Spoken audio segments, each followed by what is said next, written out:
Well, we found another deal we couldn't pass up. Wasn't looking for it, but wife found it and really couldn't pass it up. So this is it. It wasn't too far from the house. It was only about a half hour one way. So we kind of scrambled to go over and pick it up before we missed out on the deal. We'll get it off the trailer here. Do a good walk around. It definitely needs some work, but we'll let you know how much we paid for it. Let's get it unloaded.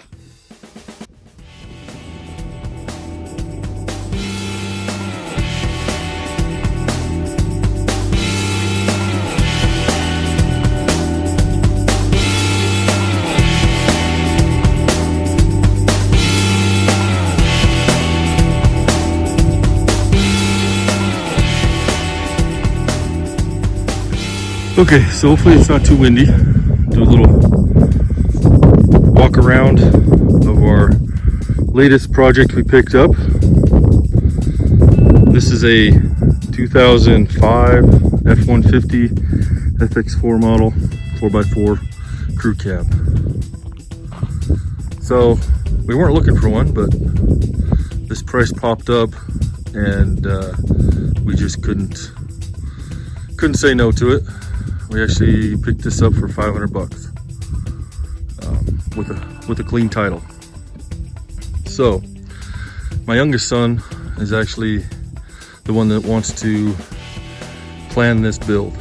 So we kind of, each vehicle that we have is kind of allowed let one of the family members decide what path we take with it. So this one is his, and his name for this project is Predator. So he's really a big fan of the Raptors and the TRex. So, but he wants to see if we can make this perform better than either one of those. Obviously, TRex has a 700 horsepower advantage. We'll see. Nice thing is, it's a blank slate. We get to build it how we want. So let's just do a little walk around. We'll start right here at the tailgate. It is banged in pretty good, but tailgates are fairly easy to come by, or we could try repairing it. We'll see. It does have a power sliding glass rear window. The passenger side is actually in really good shape.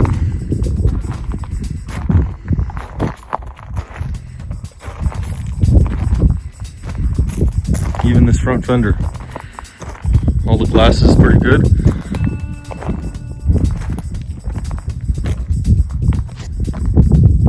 Here's where it happened. They said he looked down at his phone and plowed in the back of a car. It happened pretty high on the front, above the frame, so I'm thinking it was a truck. But it's got the 5.4 liter. Just in, but it's not so bad on you. It's got the 5.4 liter, 3-valve. See, it did some damage. There's some sensors that are busted off. This is the extent of the frame damage. And then these plates here, these are actually orderable. You can order just the plates if you want. This side doesn't look like it did any damage to it at all, except for folding back this.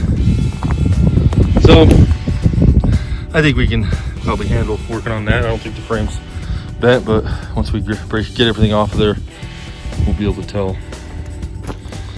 So they said it ran good before the accident, and during the accident the engine just revved. They couldn't shut it down, so they cut the battery cables. So kind of unknowns on that. We'll have to do some testing and looking at it. It does turn over by hand if you put a wrench on the pulley, but yeah, once we get some time, we'll do a little test run on the engine maybe.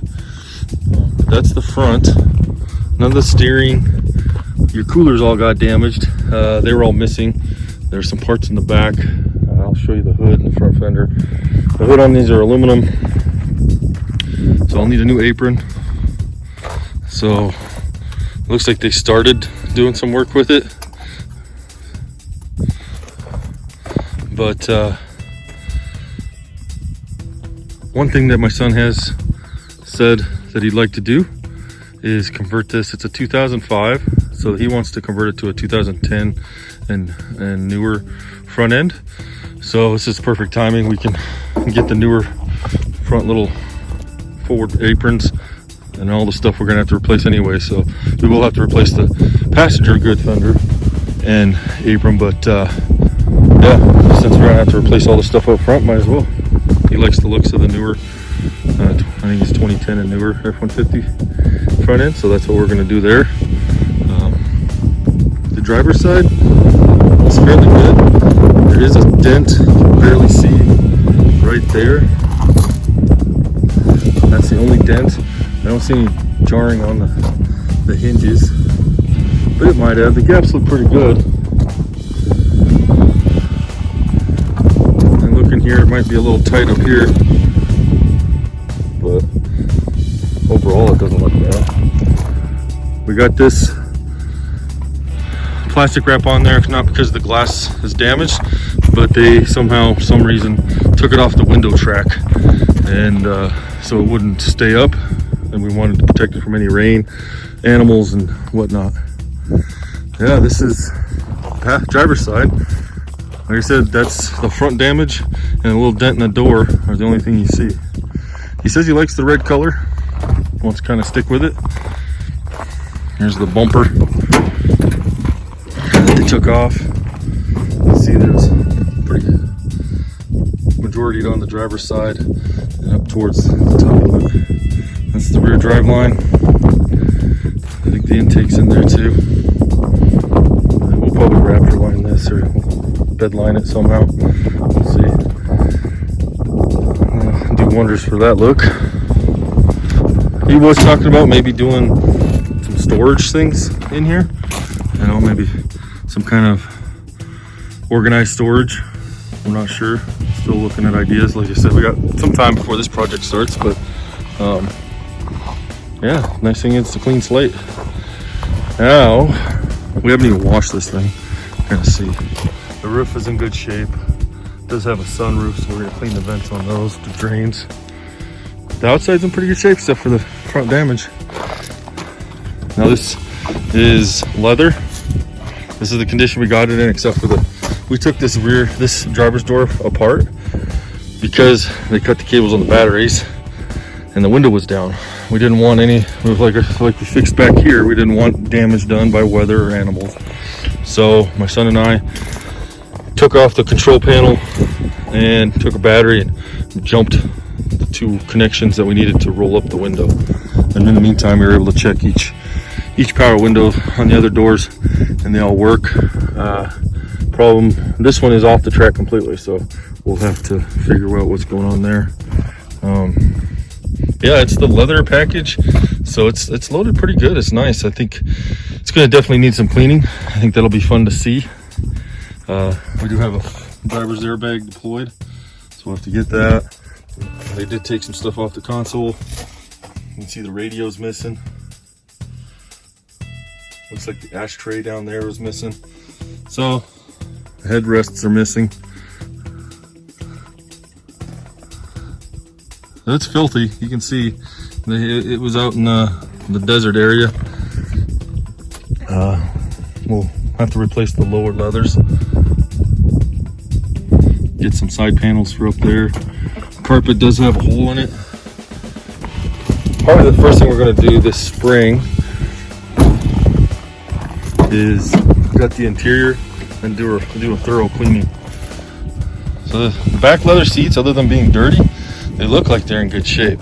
This is the front door panel. Or no, this is the back door panel. But the seats actually look like they're in pretty good shape. They got different parts in here, so we gotta go through there. This is how the rear door was given to us. So we put this plastic on there to hold the window up, otherwise it'll slide down. It seems to be working pretty good. You can see it's quite filthy. Go around to the other side.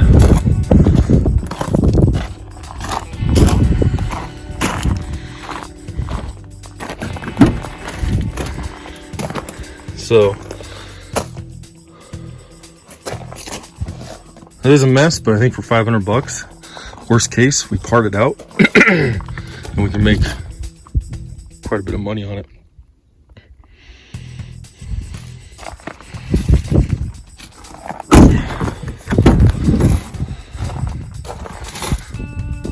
But as long as we can title it without any problems, I don't see why we wouldn't try to build this. He wants to be able to take this on the Rubicon.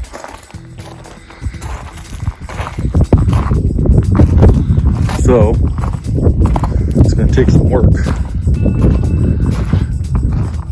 And the nice thing is, right now we're just in the planning / dream phase because we got other projects we got to finish up first.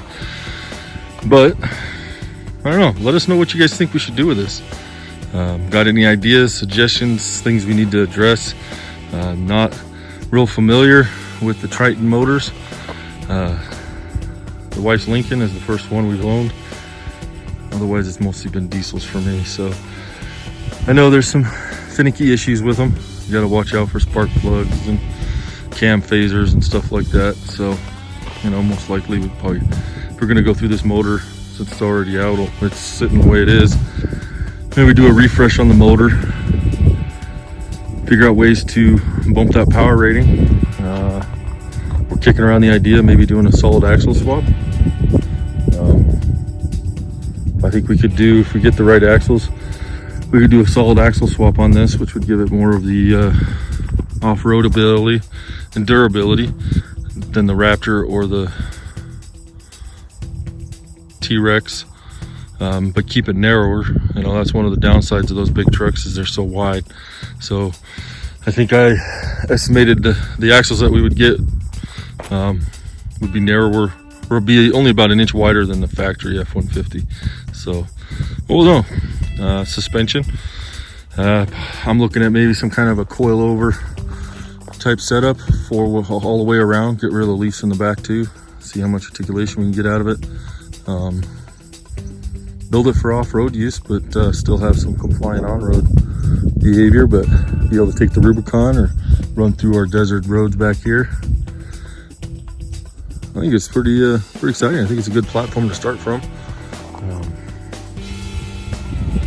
Parts are fairly readily available because they made so many of these trucks for so many years. Maybe put a supercharger on the engine. Who knows? If you guys got ideas, suggestions, put comments down below. We're pretty excited about it. You know, we're not wanting a, what do they call it, expedition overland vehicle. You know, the excursion after we're done is going to pretty much be an overland vehicle. But we want a capable off-road vehicle. We can take it on the Rubicon, take it to Mount Patterson, take it to Moab. You know, not be limited. So let us know what you think. I'm pretty excited. Again, it's going to be a little bit. We got some time before we start building this one, but we do have it now. So we can start dreaming and planning, coming up with ideas. Thanks for watching. Again, subscribe if you want to see the new videos we come out with. Thanks again.